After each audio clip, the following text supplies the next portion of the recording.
नमस्कार, आपण पाहताय महर्षी डिजिटल न्यूज, महापर्व न्यूज। आत्ताच Republican party of India Athawale गटाची पत्रकार परिषद पार पडली।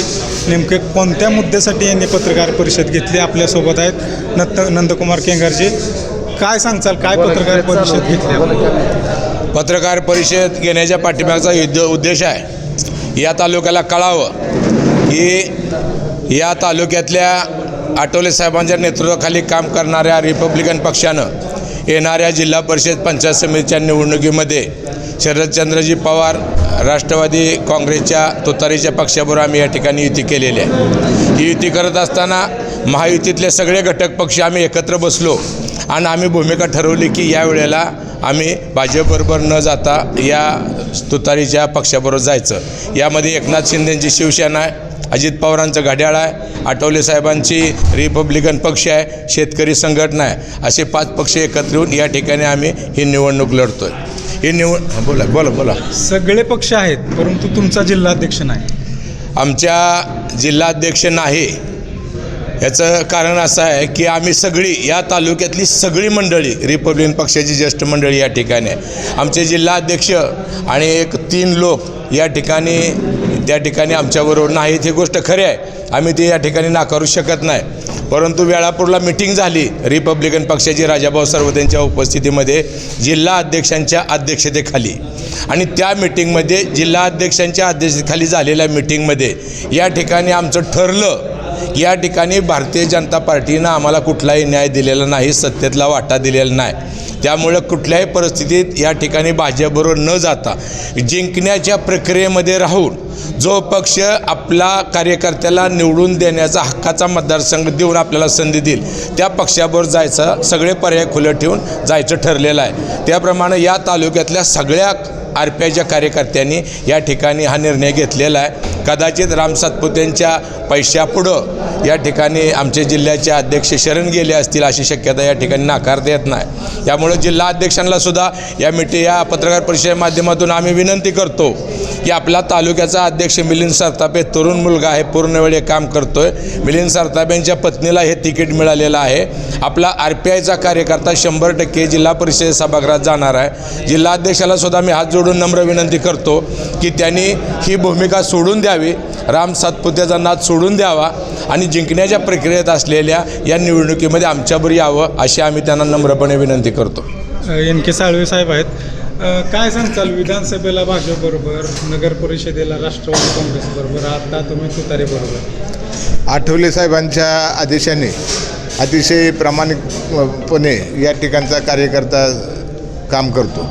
लोकसभेला मी चांगल्या पद्धतीने महाराष्ट्रभर काम केलं, या ठिकाणी विधानसभेला महाराष्ट्रभर चांगल्या पद्धतीने काम केलं, त्याचा रिझल्ट आपल्यासमोर आहेच। आणि प्रत्येक वेळेस या ठिकाणी कार्यकर्त्याला डावललं जातं, ही खंत आठवले साहेबांनी सुद्धा या ठिकाणी सांगितली होती। म्हणून कार्यकर्ता हा पाया उभा राहायला पाहिजे, तो सत्तेची फळं या ठिकाणी कुठेतरी चाकलं पाहिजे त्यांनी। म्हणून या ठिकाणी आपल्या महाराष्ट्राचे अध्यक्ष आदरणीय राजाभाऊ यांच्या प्रमुख मार्गदर्शनाखाली वेळापूर येथे या ठिकाणी 10 तारखेला एक मिटिंग झाली आणि त्या आपले जिल्ह्याचे अध्यक्ष सोमनाथ भोसले यांच्या अध्यक्षतेखाली जी बैठक झालेली होती आणि त्या ठिकाणी सर्व कार्यकर्त्याचं मत या ठिकाणी जाणून घेऊन एकमताने असा निर्णय केला की ज्या ठिकाणी कार्यकर्त्याला न्याय मिळेल, जो पक्ष या ठिकाणी कार्यकर्त्याला न्याय देईल आणि हा कार्यकर्ता सत्तेमध्ये जाईल त्या ठिकाणी आपण जाण्याची भूमिका या ठिकाणी घ्यावी अशी या ठिकाणी सर्वानुमती भूमिका ठरली होती।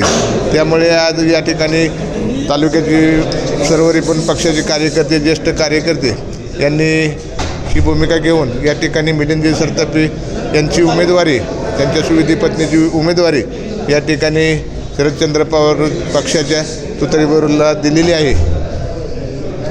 परंतु पक्षाच्या वारंवार बदललेल्या भूमिकेमुळे तुमची विश्वासार्हता जी कमी होते, त्याबद्दल काय मग? या ठिकाणी भूमिका आम्ही बदलली नाही, रिपब्लिकन पक्षाने या ठिकाणी भूमिका बदलली नाही। या ठिकाणी ज्यावेळेस लोकसभेचं इलेक्शन झालं त्यावेळेस या ठिकाणी अनेक जागा आठवले साहेबांनी मागितल्या होत्या। काही वेळेस तर या ठिकाणी लेखी स्वरूपात या ठिकाणी स्टॅम्पवरती दिलेलं होतं, परंतु या ठिकाणी ते आश्वासन पाळलं गेलेलं नाही। रिपब्लिकन पक्ष हा आंबेडकर चळवळीत कार्यकर्ता हा आंबेडकर चळवळीत काम करतो। एखादा दिलेला शब्द या ठिकाणी 100% त्याच्याकडून पाळला जातो.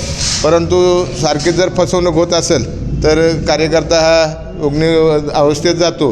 त्यामुळे या ठिकाणी सर्व कार्यकर्त्यांनी हा निर्णय घेतलेला आहे. नाही, हा कार्यकर्त्याचा विषय झाला किंवा नेत्यांचा विषय झाला, सत्तेचा विषय झाला. सर्वसामान्य तुमचा जो मतदार आहे, सर्वसामान्य नागरिक आहे, त्याची जी द्विधा मनस्थिती होती याबद्दल काय मेसेज आहे? या ठिकाणी दलित पॅंथरच्या माध्यमातून आज 40-45 वर्ष काम करणारे या ठिकाणी कार्यकर्ते आहेत आणि गावागावात खेड्यागावात वस्तीत वाड्या वस्तीवरती या ठिकाणी कार्यकर्त्यांनी कामाच्या माध्यमातून आपली विश्वासार्हता जपलेली आहे. जर या ठिकाणी जुना कार्यकर्ता त्या ठिकाणी गेला तर त्याच्याकडं आदरानं पाहिलं जातं, त्याच्यावर विश्वास ठेवला जातो आणि तो कार्यकर्ता जो आदेश म्हणता येणार नाही पण जी सूचना करेल त्याचं या ठिकाणी पालन केलं जातं. म्हणून आज या ठिकाणी आपण पत्रकार परिषदेमध्ये पाहिलं तर छोट्यातल्या छोट्या कार्यकर्त्यापासून राज्यातल्या कार्यकर्त्यापर्यंत या ठिकाणी कार्यकर्ता उपस्थित आहे आणि हा सर्व कार्यकर्ता गावागावात जाऊन त्यांनी केलेल्या कामाचं या ठिकाणी मूल्यमापन ते जनतेलाच करायला लावणार आहे आणि त्या माध्यमातून जनता आजपर्यंत रिपब्लिकन पक्षाच्या पाठीमागून हटलेली नाही आणि आपल्याला येत्या 5 तारखेला हे आपल्याला निकालाच्या माध्यमातून दिसणार आहे. या तुमच्यावर तुमचा प्रमुख शत्रू कोण असणार आहे, भारतीय जनता पक्ष की राम सातपुते? आमचा प्रमुख शत्रू राम सातपुते या ठिकाणी असणार आहे. आणि आपण जी दुटप्पीपणाची भूमिका मांडली, दुटप्पीपणाची भूमिका आपण महाराष्ट्रानं पाहिलेली आहे. आम्ही तर आंबेडकरी चळवळीचे कार्यकर्ते आहे. पुरोगामी विचारसरणीच्या एका पक्षाबरोबर आम्ही या ठिकाणी जिल्हा परिषदेला जातो आहे. भारतीय जनता पार्टीनं महाराष्ट्रामध्ये MIM बरोबर युती केली. ही महाराष्ट्रानं दुटप्पी भूमिका पाहिलेली आहे. आम्ही दुटप्पी भूमिका या ठिकाणी घेतलेली नाही आणि आपल्याला एवढीच विनंती करतो, हा निर्णय घेताना आम्ही काय अंधारी खोलीत बसून निर्णय घेतलेला नाही. या तालुक्यातल्या सगळ्या जिल्हा परिषद पंचायत समिती गणाचा आम्ही RPIच्या सगळ्या कार्यकर्त्यांनी दौरा केलेला आहे. समाजाला आम्ही विचारलेला आहे, समाजाचं आम्ही म्हणणं समजून घेतलेलं आहे आणि समाजाला विश्वासात घेऊन समाजाला सुद्धा आनंद झालेला आहे की आंबेडकर चळवळीचा रिपब्लिकन पक्षाचा एक चांगला कार्यकर्ता या ठिकाणी जिल्हा परिषदेला उभा राहतो आहे. धैर्यशील मोहिते पाटील आणि उत्तम जानकरांनी स्वतःच्या घरची 2 राजधानीला जोडणारा जो मतदारसंघ आहे, जो निवडून येण्याच्या प्रक्रियेत 100% आहे, हा मतदारसंघ रिपब्लिकन पक्षाला दिलेला आहे. खरं तर एवढा सहजासहजी निवडून येणारा हक्काचा स्वतःच्या घरचा मतदारसंघ कुणी देऊ शकत नाही. मी उत्तमराव जानकर साहेबांचं, धैर्यशील मोहिते पाटलांचं अभिनंदन मनापासून त्यांना धन्यवाद देतो की आपण मोठं मन केलं आणि विस्थापित जी आम्ही लोक आहे, जी उपेक्षित वंचित आम्ही लोक आहे की जगाच्या पाठीवर पूर्ण वेळ आम्ही लोकांच्या प्रश्नावर काम करतो, पण आम्हाला सत्तेमध्ये जाण्याचा जो मार्ग कुणी दिला नाही मोकळा करून, तो त्यांनी दिलेला आहे. त्यामुळे तालुक्यातला सगळा आंबेडकरी समाज अतिशय समाधानी आहे. मग ही याच निवडणुकीपुरतं राहणार आहे का भविष्यात पण ह्या तुतारीबरोबर राहण्याचा RPIचं नियोजन? रिपब्लिकन पक्षाची आमचे नेते रामदासजी आठवले साहेब आणि सध्या महाराष्ट्राचे अध्यक्ष राजाभाऊ सरवदे साहेब हे जी भूमिका घेतील आणि पक्षाचा जो आदेश येईल त्याप्रमाणे आम्ही सगळी वाटचाल करणार आहे. थँक्यू. तुषार